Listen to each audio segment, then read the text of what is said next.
Hi, friends. Happy Sunday. I'm back with an angel message for the week. Thanks for being here. Welcome to my new subscribers. And if you want to work with me, I'll put my Calendly link in the description. I have a class on how to do this coming up at the end of the month online. I also offer one-on-one sessions, and I'm starting to offer like a group session that's a little affordable. We'll see. Anyway, if you're interested, book with me or just, do this on your own. Sometimes it helps to have other people though as well. So I'm going to tune in and see what I'm hearing for us for this week, for today. I hope everyone's doing well. Let's see.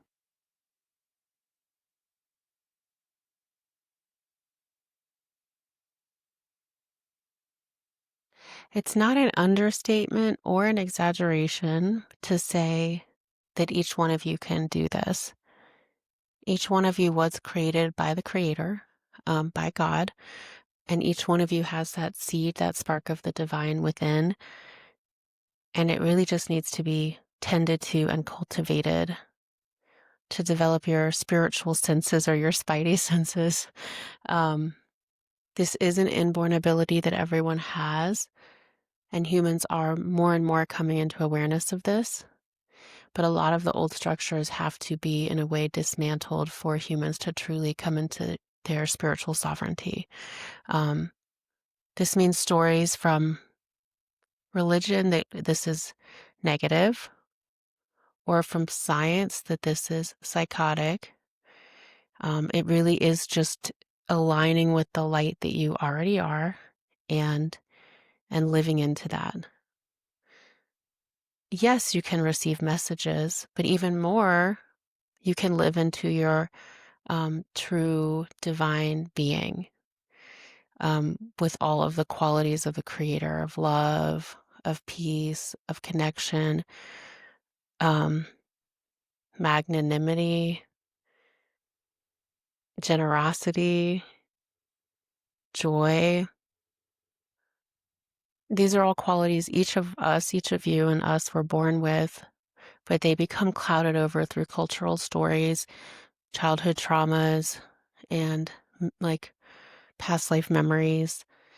And now's the time to uncover that and get back into the groove of what you actually are, which is like a higher divine being in a human form, which is like your God self or your higher self. They're like, this is not like sacrilegious. This is just true. Many of your great spiritual teachers have also taught this. And it really just comes into living in love, and which is really your true nature.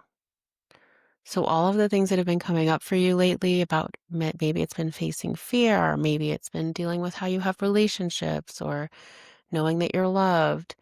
All of these are very important to kind of get to the bottom of, because underneath these untruths is the love that you are. And humans can only exist for so long out of alignment with that love. That's what makes us sick. That's what makes us unhealthy or feel depressed. But once you get into alignment with the love that you actually are, which is what your soul is always longing for you to experience, you're able to just be yourself and feel happy and feel free and joyful. And that's really what the angels, Creator, wishes for each of us to experience while we're here. And I'm hearing time is speeding up for us to experience that. And they're saying really try not to pay attention to all the negativity in the news, because it lowers your own frequency or your own um, biological experience. It doesn't mean to turn a blind eye. It does mean to help where you're able to help and where you're needed. And we all have different gifts that are available to do that. But if you're just sitting and reading the news like I did this morning, I know I'm not supposed to be doing that, but I can't stop. I studied politics. Sorry. They're like, just try not to do that. Make it a habit to read uplifting material instead of the news, because the news is telling a certain story, but the story that the angels see is vastly different. They see more and more souls awakening, and some of that is because of the trauma and the drama in the news and in our society. Um, it's the pain, like it caused me personally to awaken, it's causing many other people to awaken. When we see like vast division in the news or in the world, it spurs more of us into aligning with unity and oneness. When we see or know that, like, find that there's hatred in the world, it allows more of us to move into love. But they're saying we won't, I can't really understand all of it while we're in the body, but um, it's almost like a pressure cooker that's forcing us to awaken right now.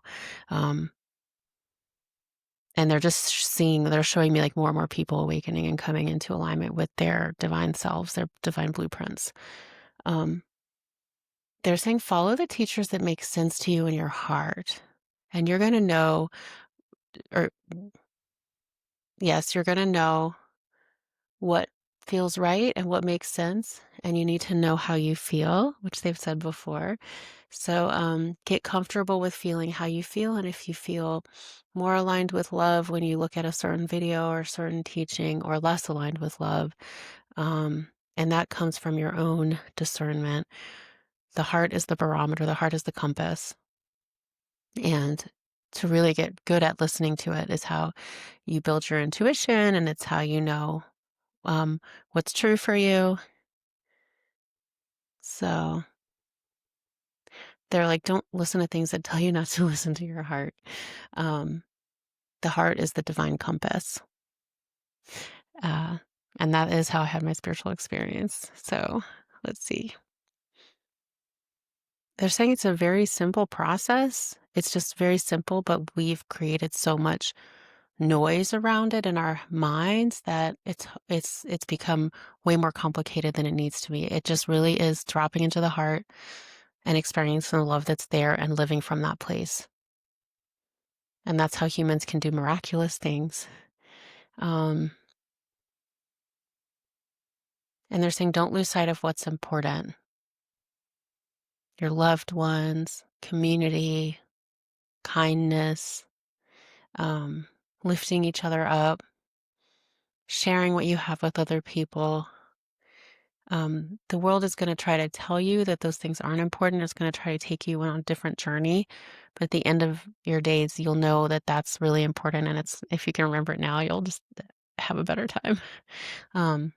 But don't let the world distract you, I'm hearing. Let's see. They're saying, please get to know us. You can say God, angels, creator. Please get to know your heavenly team.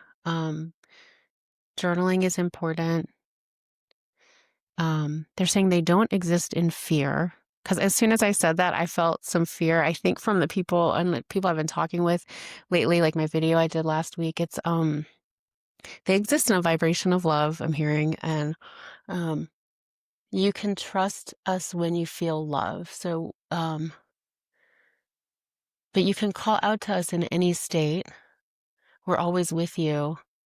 If you're looking to really receive messages that are clear and meaningful for your heart, when you receive them, are you feeling more seen, more held, more loved, gently, like loved and seen and cared for? That's like the number one thing to look for. They're saying there's no danger in love, then there's nothing to fear there. Let's see what else. Each of you is divinely protected if you believe that you are. So know that you are divinely protected and get to know your spiritual team, your helpers, your angels, your guides. It's really like they're just waiting. They're almost showing me they're like waiters. I've gotten this restaurant analogy before, but they're almost like waiters waiting to take your order. Like what would you like? How would you want to communicate with them? Can you just reach out to us, reach out to them. They exist only in love, and they want to bring that love to you. But if it helps you, like I said in my last video, center on God first, and then you can feel these loving helpers. They're easier to communicate with humans. You can also call it the Holy Spirit. But I'm interfaith and I make this open for everyone. So that's part of why I like, anyway, I'm getting off on a tangent, but part of why I wanted to do called it Angels in the beginning was that I felt like it reached across many cultures. But I didn't think people would. Anyway, sorry, I'm getting hot. Let me see what else. They're saying not to worry so much. Everything's okay. And they're really just showing me like smoothing your worries out, like smoothing out your aura, your body, your worries. You don't have to be so afraid. Everything's okay. And getting into that deep state of trust helps the fear go away. Let's see, what else? Do things that make you happy, do things that light you up and bring you joy. That's a very easy way to get in touch with your soul and with the creator is just to feel like do something that just is a very simple kind of joy that makes you happy. And if you could think of 5 things that bring you joy right now, or when you get off this, and just write them down and resolve to do them more in your life every day, you'd be doing something really helpful for you and for all of humanity. And the last things I'm hearing really is don't be afraid, don't worry. Everything's going to be okay. Everything's okay. And they want to bring you that comfort, in this video, but also for yourself. They want you to feel that comfort all the time, or at least when you really need it. Let's see if there's anything else. And the last thing I'm hearing is all is well. All is well. Okay, I think that's it. And thanks, guys. Thanks, y'all, friends. I hope this was helpful. And I will see you on Thursday with a fun video. I think I have a topic of some interesting things that happened this week, but we'll see if that changes. And bye. Take care.